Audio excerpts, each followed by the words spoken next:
Assalamualaikum warahmatullahi wabarakatuh. Perkenalkan, nama saya Faiza Tira.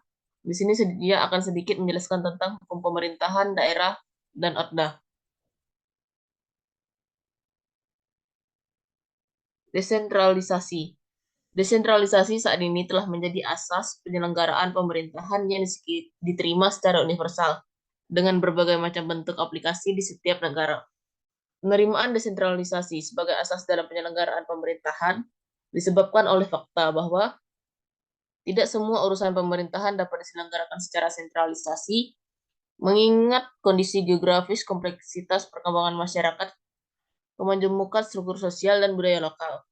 Adanya tuntutan demokratisasi dalam penyelenggaraan pemerintahan. Desentralisasi di Indonesia. Ketetapan MPR RI nomor 15 MPR 1998 tentang penyelenggaraan otonomi daerah, pengaturan, pembagian, dan pemanfaatan sumber daya nasional yang berkeadilan, serta perimbangan keuangan pusat dan daerah dalam rangka Negara Kesatuan Republik Indonesia.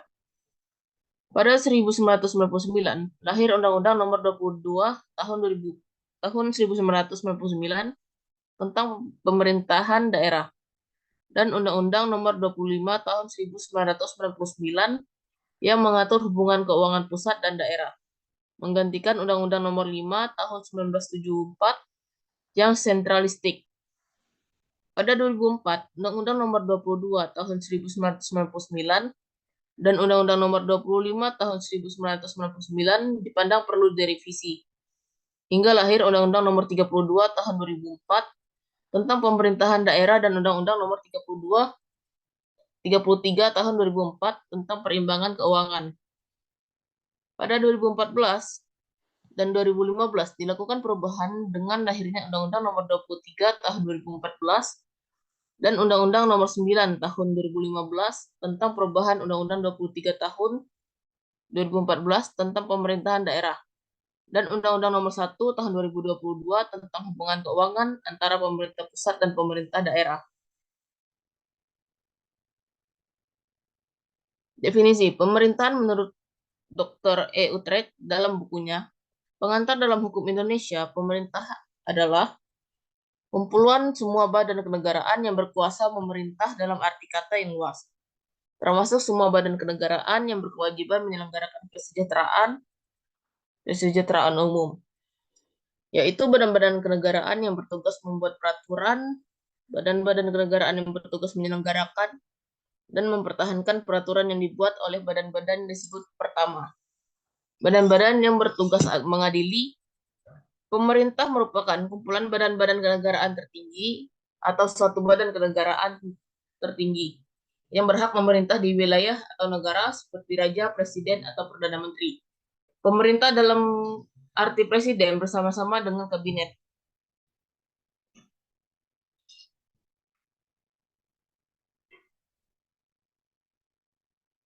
Pemerintah, kegiatan penyelenggaraan negara guna memberikan pelayanan dan perlindungan bagi segenap warga masyarakat, melakukan pengaturan, mobilisasi semua sumber daya yang diperlukan, serta membina hubungan baik di dalam lingkungan negara ataupun negara lain.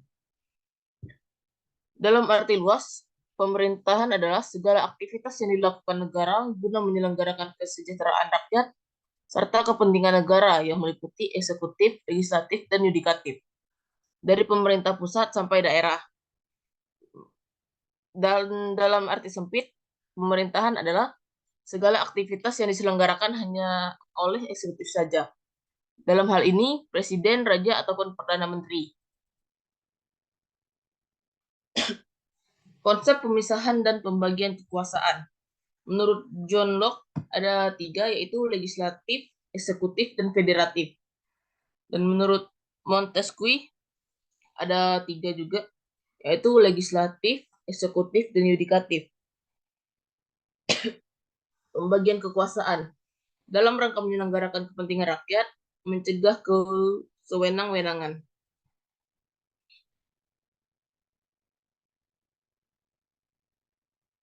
Dasar pemikiran pemerintahan daerah.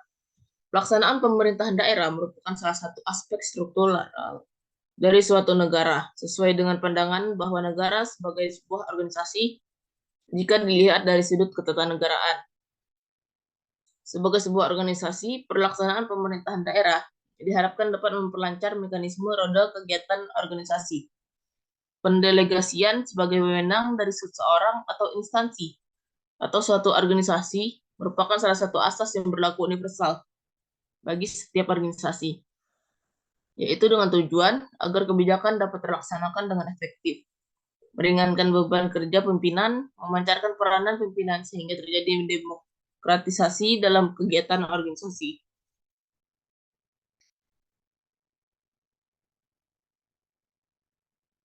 Penyelenggaraan pemerintahan daerah disesuaikan dengan amanat Undang-Undang Dasar Negara Republik Indonesia tahun 1945, yaitu pemerintahan daerah yang mengatur dan mengurus sendiri urusan pemerintahan menurut asas otonomi dan tugas pembantuan diarahkan untuk mempercepat terwujudnya kesejahteraan masyarakat melalui peningkatan pelayanan, pemberdayaan, dan peran serta masyarakat, serta peningkatan daya saing daerah dengan memperhatikan prinsip demokrasi, pemerataan, keadilan, keistimewaan, dan kekhususan suatu daerah dalam sistem negara kesatuan Republik Indonesia.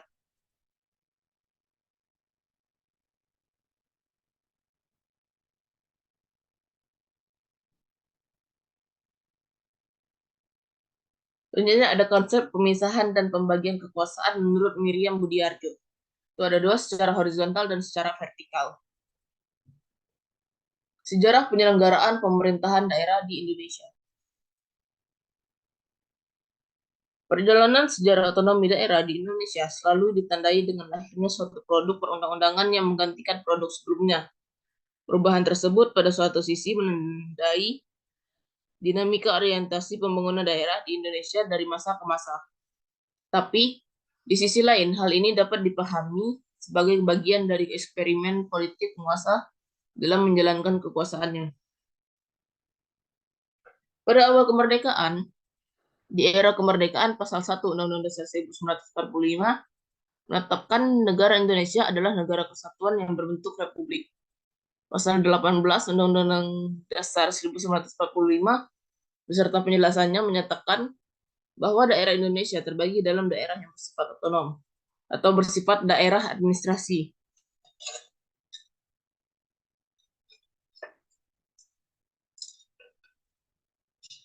Undang-Undang Nomor 1 Tahun 1945.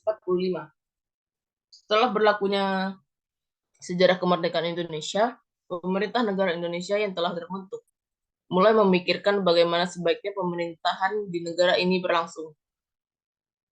Maka dari itu, kuasa legislatif yang masih dipegang oleh KNIP mengeluarkan suatu peraturan perundang-undangan, yaitu Nomor 1 Tahun 1945 tentang peraturan mengenai kedudukan Komite Nasional. Ditetapkannya undang-undang ini merupakan hasil dari berbagai pertimbangan tentang sejarah pemerintahan di masa kerajaan-kerajaan serta pada masa pemerintahan kolonialisme. Undang-undang ini menekankan pada aspek cita-cita kedaulatan rakyat melalui pengaturan pembentukan badan perwakilan tiap daerah. Dalam undang-undang ini ditetapkan 3 jenis daerah otonom, yaitu keresidenan, kabupaten, dan kota.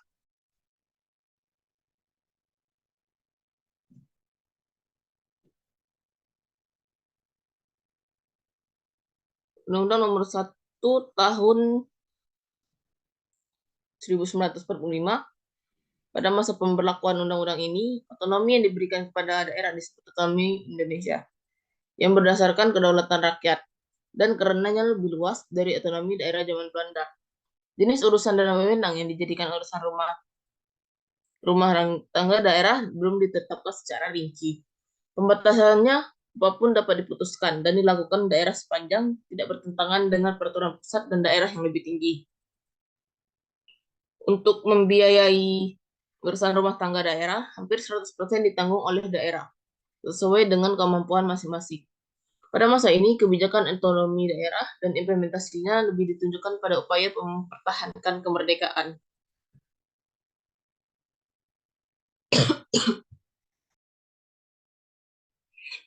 Pengertian otonomi daerah. Menurut Atong Syarfuddin, otonomi daerah adalah hak, wewenang, dan kewajiban daerah untuk mengurus dan mengatur rumah tangganya sendiri, sesuai dengan peraturan perundang-undangan yang berlaku. Dan menurut Bagirmanan, otonomi adalah kebebasan dan kemandirian. Satuan pemerintahan lebih rendah untuk mengatur dan mengurus sebagian urusan pemerintahan. Menurut Kuntara Magnar, otonomi daerah adalah bagian keseluruhan dari usaha mewujudkan kedaulatan rakyat dalam pemerintahan. Jadi otonomi itu merupakan implementasi dari demokrasi. Menurut Indra Perwira, wujud pelaksanaan demokratisasi di daerah. Asas otonomi daerah.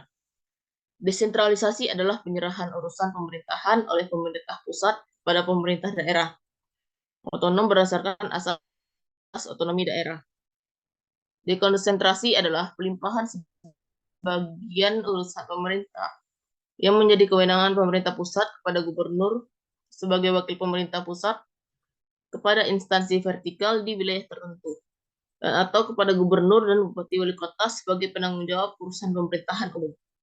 Tugas pembantuan adalah penugasan dari pemerintah pusat kepada daerah otonom untuk melaksanakan sebagian urusan pemerintahan yang menjadi kewenangan pemerintah pusat atau dari pemerintah daerah, provinsi kepada daerah kabupaten atau kota, untuk melaksanakan sebagian urusan pemerintahan yang menjadi kewenangan daerah provinsi.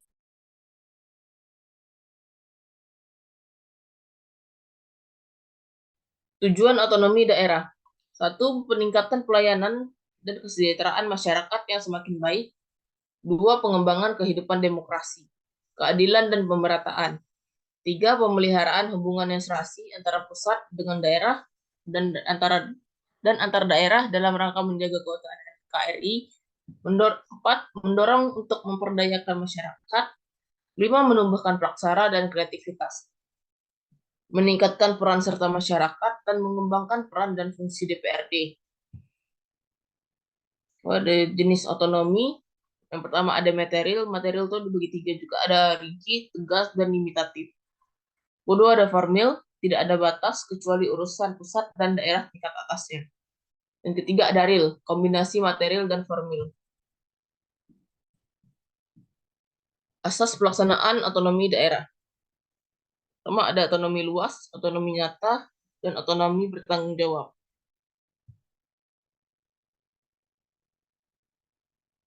Prinsip pelaksanaan otonomi daerah. Pertama, memperhatikan aspek demokrasi, keadilan, pemerataan, potensi, dan keragaman. 2. Otonomi luas dan utuh diletakkan pada kabupaten atau kota, sedangkan otonomi provinsi merupakan otonomi yang terbatas. 3. Pelaksanaan otonomi harus sesuai dengan konstitusi negara, sehingga tetap terjalin hubungan pusat, daerah, dan antar daerah. 4. Harus memperhatikan kemandirian daerah otonom, serta di dalam kabupaten kota tidak ada lagi wilayah administratif. 5. Harus meningkatkan peranan dan fungsi legislatif daerah dan fungsi anggaran dalam penyelenggaraan pemerintahan daerah. Problematika. 1. Ketimpangan kemajuan pembangunan antara daerah dan yang kaya sumber daya alam dengan daerah yang miskin sumber daya alam. 2. Semakin maraknya penyebaran korupsi di berbagai daerah. Politik, munculnya fenomena pragmatis politik di masyarakat daerah. 3. Legitimasi politik dan stabilitas politik belum sepenuhnya tercapai. 4. Adanya konflik horizontal dan konflik vertikal. 5. Kesejahteraan masyarakat di tingkat lokal belum sepenuhnya diwujudkan. Desentralisasi tidak sama dengan otonomi daerah.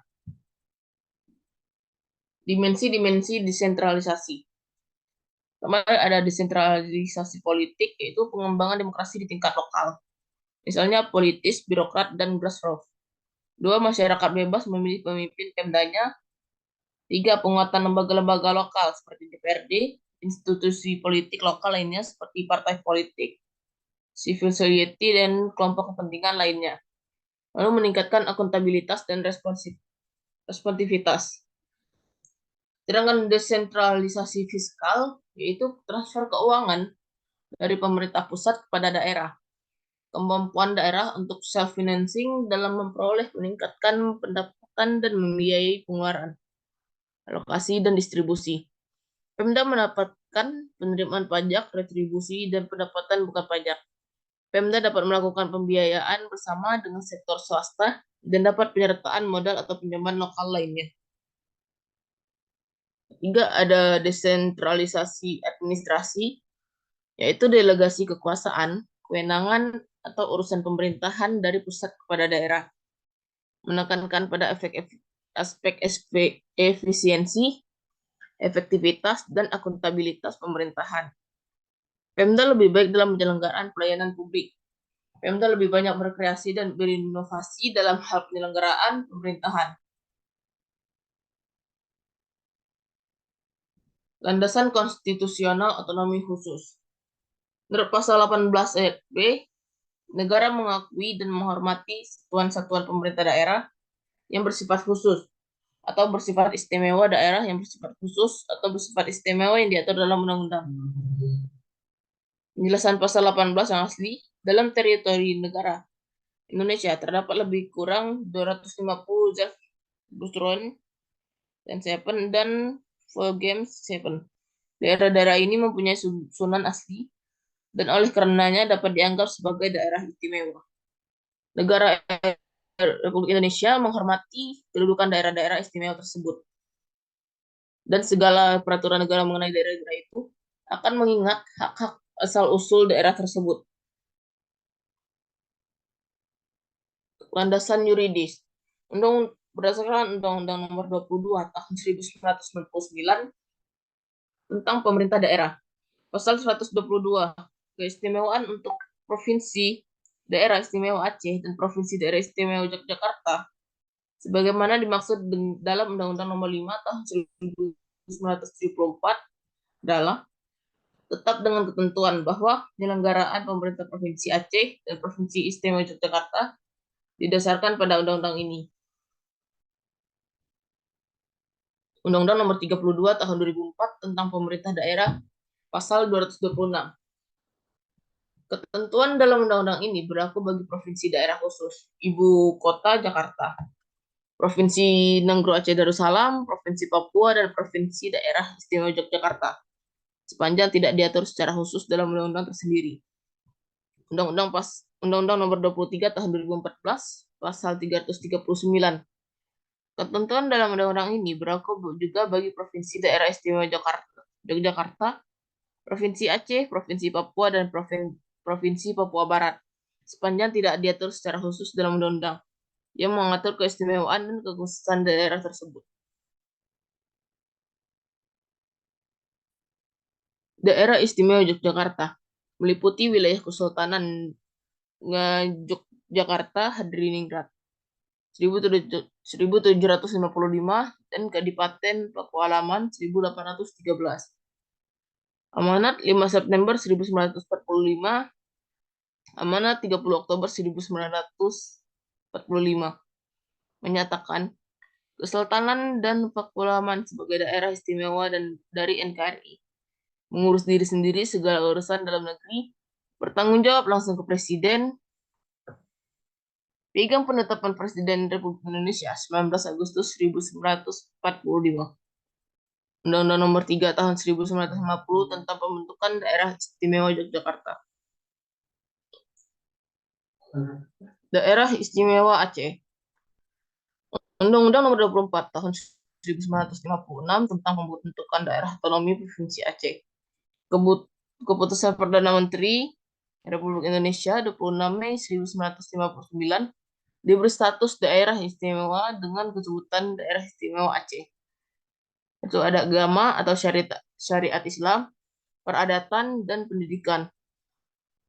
Undang-Undang Nomor 11 Tahun 2006, Aceh adalah daerah provinsi yang merupakan kesatuan masyarakat hukum yang bersifat istimewa dan diberi kewenangan khusus mengatur dan mengurus sendiri urusan pemerintahan.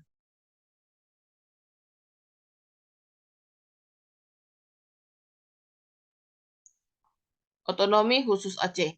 Berdasarkan Undang-Undang Nomor 18 Tahun 2001, pemberian otonomi khusus bagi daerah istimewa Aceh atau nama baru Provinsi Nenggro Aceh Darussalam, kekhususan terletak pada aspek keuangan daerah, terutama dana pertimbangan yang terdiri dari pertama bagi hasil pajak dari sumber daya alam, DAU, dan DAK.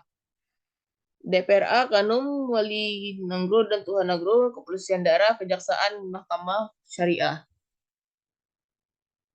Otonomi khusus Papua. Berdasarkan Undang-Undang Nomor 21 Tahun 2001, mengubah nama Irian Jaya menjadi Papua. Pengakuan Papua sebagai ras Melanesia, Perdasus dibuat DPRP, MRP, dan Gubernur. Dana perimbangan Kepolisian Peradilan Adat. Daerah khusus Ibu Kota Jakarta. Berdasarkan Undang-Undang Nomor 29 Tahun 2007, Ibu Kota Negara, tugas, hak, kewajiban, dan tanggung jawab tertentu demi kepentingan nasional. Tempat kedudukan perwakilan asing, pusat perwakilan lembaga internasional, kota kabupaten administratif, gubernur dapat ikut rapat kabinet, anggaran belanja dari APBD dan APBN. Sekian dari saya, sedikit penjelasan tentang hukum pemerintah daerah dan OTDA. Saya ucapkan terima kasih. Wassalamualaikum warahmatullahi wabarakatuh.